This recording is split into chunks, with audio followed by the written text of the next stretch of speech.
По пети пат е одбиен амандманот за изградба на експресен пат Кочани-Делчево, реагираат од ВМРО ДПМН. Според пратениците од изборната единица 3 станува збор за проект кој е исклучително значаен за жителите од источниот дел на државата, но и за меѓуграничното поврзување со Бугарија.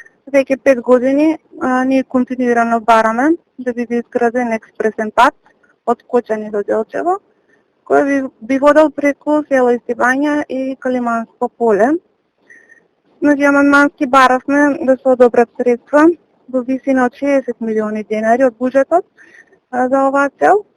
Со овој експресен пат, значи, од една страна ќе се скрати времето на патување, а од друга страна пак учесниците во сообраќајот ќе имаат многу побезбеден пат за патување.